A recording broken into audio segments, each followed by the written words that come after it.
People throw away furnitures. Don't be so quick to bring it home. I am back with another spooky story. Every mirror on the face of the earth is haunted. Every one. Every single one. There's something wrong with my mirror. We saw a demon. Like, you can see. Please, I don't have any time for any gossip now. Huh? Yes. Look at it. Do something with it. It's just money coming to me easily. Money coming in and needing me. Money coming in repeatedly. Money coming, it's just money coming. It's just money coming to me frequently.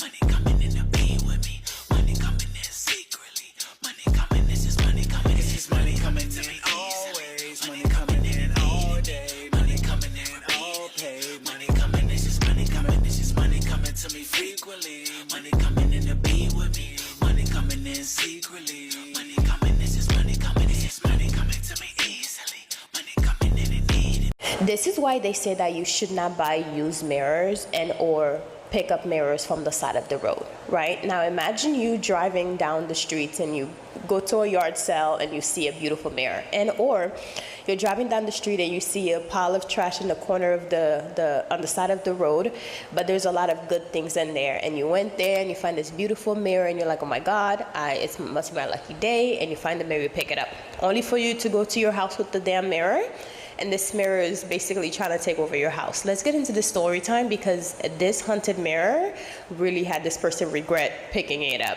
Hey y'all, welcome back to All Things Jenny. I'm Jenny. I hope y'all ready for this crazy spooky story time, and this story is from Rebecca's journey. I love her so much. Let's get into the story. People throw away furnitures. Don't be so quick to bring it home. I am back with another spooky story, and you may not want to watch this one at night. So we're gonna call the person who submitted the story Joyce. Joyce said this happened in 2022. Till this day, she refuses to have a mirror in her bedroom.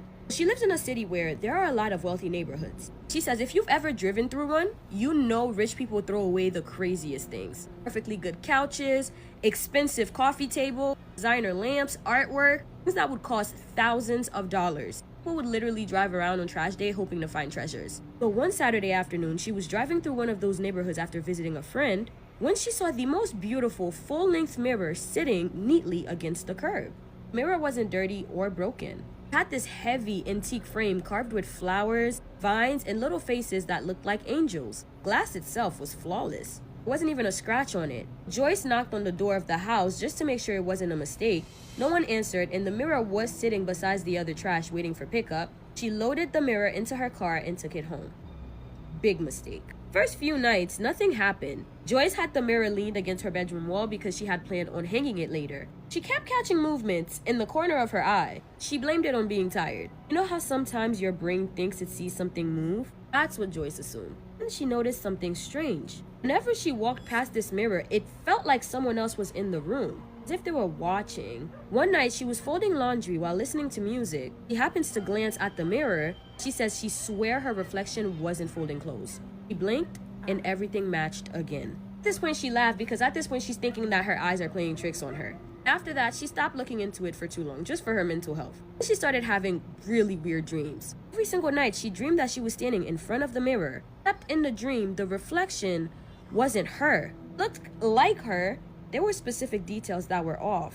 Like the smile was weird, the eyes in the reflection looked darker. It never copied her movements. Sometimes she would just stand there in the dream, begging herself not to turn around, because somehow she knew something was behind her.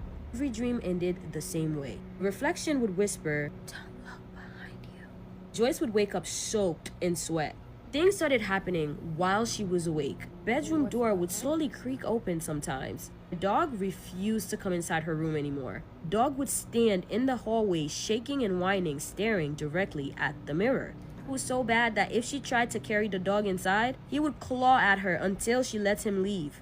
And then she noticed something that made her stomach drop. Sometimes when she walked into the room, she could see someone standing in the mirror. Not clearly, it was like a dark silhouette.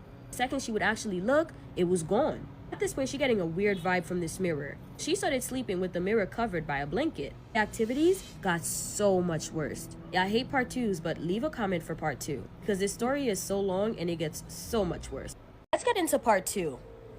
At this point, Joyce was getting a weird vibe from the mirror. She can't put her finger on what. She's not sure if it's her mind playing tricks on her, but the dreams about the mirror creepy. So she started sleeping with the mirror covered by a blanket. Well, the activity got worse. She started hearing footsteps in her bedroom, and it sounded like someone was barefoot and they were circling her bed. And she can hear every time they step, even the wooden floor would make that creaking sound. Not only is she hearing the noise of the footsteps, but she's hearing the impact of the footsteps. And again, it feels as though it is circling her bed. One lap after another, and that would just go on. But every time she would turn on the lights, nothing, it all would just stop. The worst thing happened about a month later. She woke up because she heard someone whisper her name. It wasn't loud, but it was like a really close whisper, like someone standing right here saying, "Joyce." That startled her out her sleep, so she sat straight up. She noticed that somehow the blanket had slipped off the mirror. Her blinds were open, so the moonlight was shining directly onto the glass. And that's when she took a closer look and she realized someone was standing inside the reflection, the mirror. Not in her room, but inside the mirror itself. It was a tall figure. It was completely black with no face that you can actually make out. It had these long arms hanging by its side, and Joyce just froze. And Joy wants to look away, but she can't. And at this point, she's wondering, is she delirious? Well, the thing in the mirror starts moving, like its body just starts swaying in the mirror. And at this point, Joyce is noticing her reflection in the mirror. It didn't match the fear that Joyce had on her face. At this point, it is too late in the night. She is too freaked out. She literally just ran out of her bedroom. She said she didn't even grab her phone. She spent the rest of the night locked up in the bathroom until the sun came up. The next morning, she asked her brother to help her carry the mirror outside. Now, the reason why she hadn't gotten rid of the mirror sooner is because she looked up this mirror. She's seen a listing for it. This mirror is worth at least $3,000. So that's why she took so long to get rid of it. But the next morning, her brother comes to help take the mirror outside. And the second he touched it, he asked her, "Why is the back of this mirror so warm?" They turned the mirror around and they noticed that there were symbols and patterns carved into the wood. Like it was actually carved. They don't know what any of these symbols mean. They were really foreign to it, and they drove that mirror straight to the dump. They didn't want that thing anywhere near the house. She dropped off the mirror, but she says her bedroom still has this like dark and heavy feeling over it. Even though the mirror left, that feeling of her being watched still is consistent. So she doesn't know if something escaped through the mirror, but she says she definitely learned her lesson. When it comes to getting random furniture off the street, she's very wary of that. Anyway, that was the end of that story. Thank you so much for watching. Make sure you follow for more spooky stories in your favorite Haitian home. It was very interesting that when she asked her brother to help her move the mirror, first of all, I was like, look, I would have sold that mirror. Anyways, yeah, whenever she, because $3,000, $3,000, okay? Look. But my thing is, whenever her brother touched the mirror and it was hot in the back and then she saw all the carving of everything, in my opinion, there's some sort of demon that actually escaped from the mirror or was trying to escape. Why I said that? So let me tell y'all this little experience that I had, right? So I used to live in this house that I believe was haunted. It was an apartment. I believe it was haunted, and during like C19, I would always have my crystals and everything on my counter, on my nightstand, and I would always leave like black obsidian or black tourmaline just next to me, sleeping next to me. I even gave my mom like this big rock, you know, this big, huge rock of black tourmaline. So anyways, and every time I wake up, but it started happening like it didn't happen the whole time, but I knew that something was trying to touch me while I was sleeping, but I guess the crystal was protecting the space where I was. Because I'll wake up, one time I woke up, the actual rock, it wasn't a tourmaline, it was obsidian. No, not obsidian, tourmaline, the one that's more like a rock, because obsidian is more shiny. So the black obsidian cracked. It cracked in half as if like whatever was touching it, it basically rebuked it, sent the energy back, whatever the case may be. But while I was sleeping, it cracked. And when I woke up, I was so shocked that the thing cracked. I touched it because I'm trying to figure out what happened. I'm trying to move it to see, oh, why is it cracked? Because it's been on there for at least maybe 2 months. 2 months.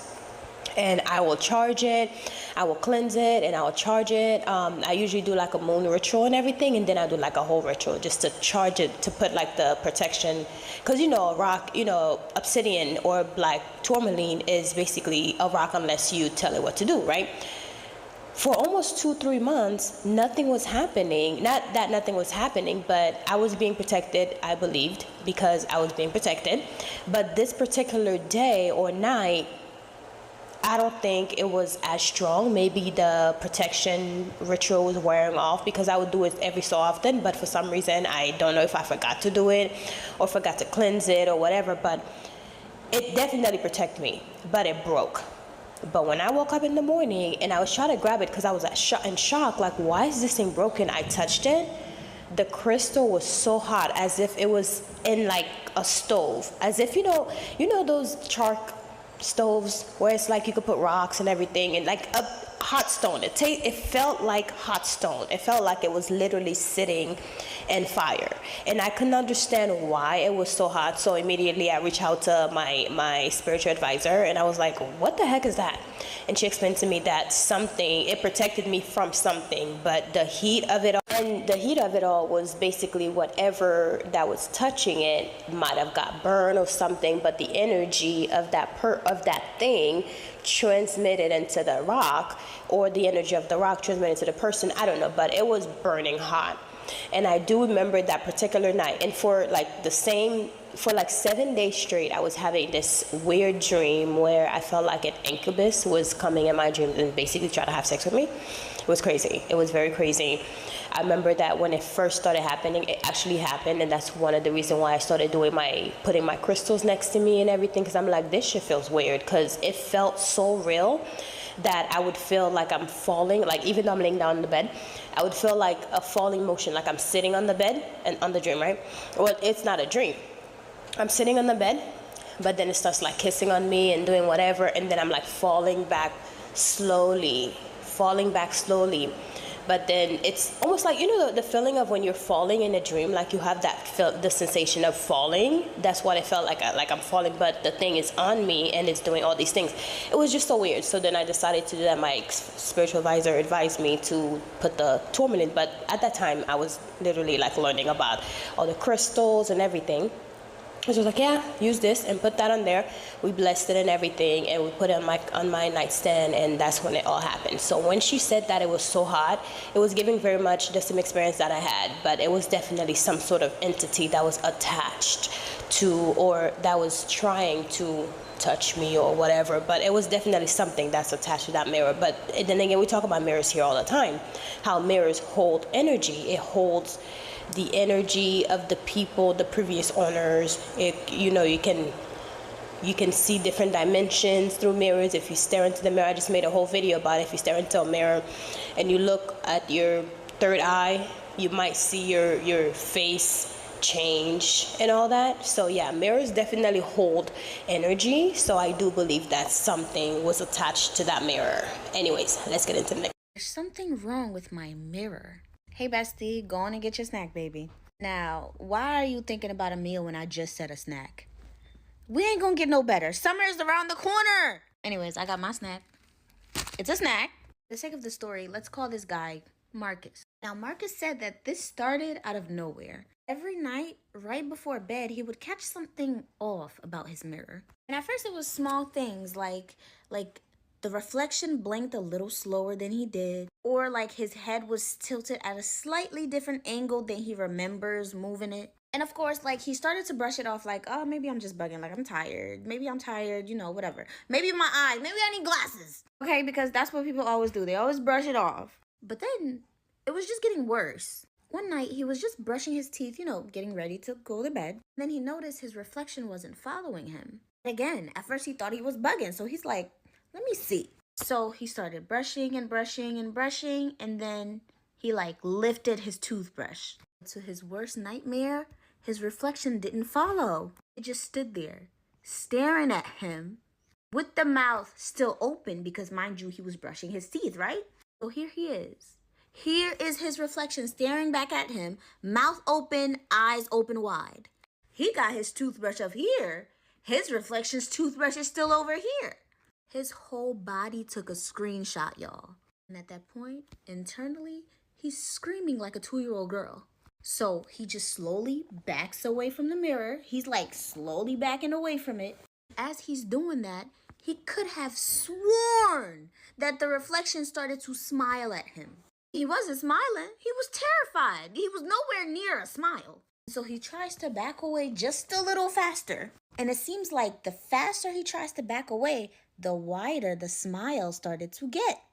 To the point where he can see all of his teeth.